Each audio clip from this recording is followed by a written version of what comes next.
AEW Battle of the Belts coming this January to TNT. They're going to be doing 4 specials a year, and the first special they're doing is in January. Andrew Zarian from Mat Men podcast, he was the one that said that they're planning a special January the 8th. They're obviously not going to use the name Clash of the Champions because WWE owns the rights to that, but he was hearing the name Battle of the Belts come in. So Finn, obviously Clash of the Champions was the old show that WCW used to have when they would do these specials throughout the year. But then when kind of Nitro came along, they didn't really mean as much. AEW's obviously got Dynamite every week, they've got Rampage. What do you want to see from these quarterly specials? They do 4 pay-per-views a year. Now these are going to be 4 specials on TV. Is there anything they should avoid? Is there anything they should be doing in these specials? What are you looking to see? Yeah, I think the Battle for the Belts wasn't that Championship Wrestling from Florida. I think that was in Florida Territory special. And I think Ric Flair and Barry Windham had a very famous match on one of those events. Or was it Ric Flair and Lex Luger? Or possibly it was both, Kenny. It could be both. But yes, Clash of the Champions, that was the the TV special that Crockett introduced to go head-to-head with WrestleMania 4, wasn't it, if memory serves me correctly? Yeah, it was, yeah. Which was revenge for, the Survivor Series 87 battle where Vince ran Survivor Series head-to-head with Starrcade 87. So that led to that escalation of the wrestling war between those two companies. As far as AEW doing these presumably 2-hour wrestling specials on TNT, because obviously they're going to be moving to TBS on, was it January 5th, I think it was? Yeah, they're moving to TBS, so this will be the TNT specials. They've shown this year that they know how to promote a special event of Dynamite, with the Road Rager, obviously the Arthur Ashe Stadium events. That was a big ratings puller for them. Obviously did very well at the gate.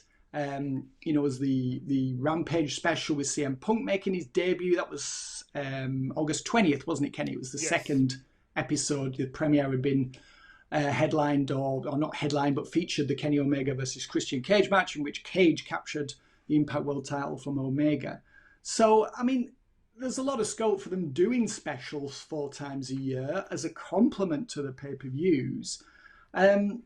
I'm sure they can pull it off. The only thing that does concern me is that they've got a lot of TV product right now. And quite a lot of episodes of Rampage are missable. Obviously, they do Dark, they do Elevation each week. I don't watch either of those shows. I just don't have time to fit them in, I've got to be honest. Obviously, they've got 2-hour Dynamite as well. So, they do run the risk of overexposure by adding these TV specials. That is, a genuine concern, I think. But if TNT is offering a lot of money to AEW to promote these shows, I can certainly understand why they would accept that offer. It's a TV business now. That's where the lion's share of the money comes from. So I can't fault them for accepting this offer if it's financially rewarding, which I imagine it is.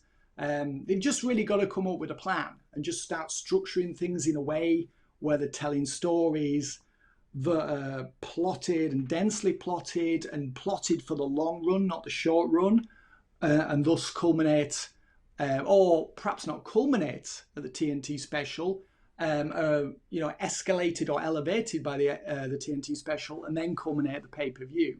So it's going to require a lot of planning, I think, by AEW to make these work, because they're already putting a hell of a lot of content out there. What do you think, Kenny? Look, all they need to do is put Tony Nese in the main event, right? That's the way. If you want to pull in the punters, get the hottest free agent in wrestling, get him on the battlefield. No, but I think, there's so many members of the AEW roster that are big names that they can schedule into these things. I heard that initially it was going to be a 1-hour special. So if it is a 1-hour special, that might not be the worst thing in the world if you just make it 2 really big matches and maybe an interview or something. But I think it's going to be... I think it's a good idea to do something else, but because they do so many special Dynamites that do, like you say, they do a really good job of making them feel special. but I kind of feel like we already get specials from them because of that. So Yes, I agree. but I mean, are they going to feel different? Are they going to look different? I mean, you would imagine they're going to have to look the same because if they're in the arena and they're taping Dynamite and Rampage and they've got the two entranceways, I can't really see how they're going to change that up, for this. But I'd like to see something a little bit different. I don't know what Yeah. that is. That's why I'm not Tony Khan because I don't know what that would be. But I'd like to see something different and like you say, maybe like on one of those shows you get a big heel turn or you get a title change or you get something where, like last year, I'll always remember, in 3 or 4 years, I'll always remember Winter is Coming was the special where Kenny Omega won the title and Sting came back, or Sting debuted. Yeah. I'll always remember those moments. So you want it to be something like that where people remember the special for something that happened on it. That's true, but to me, AEW has really become most notable for its debuts and title changes, and really it should be concentrating on now on trying to make stars out of its homegrown players.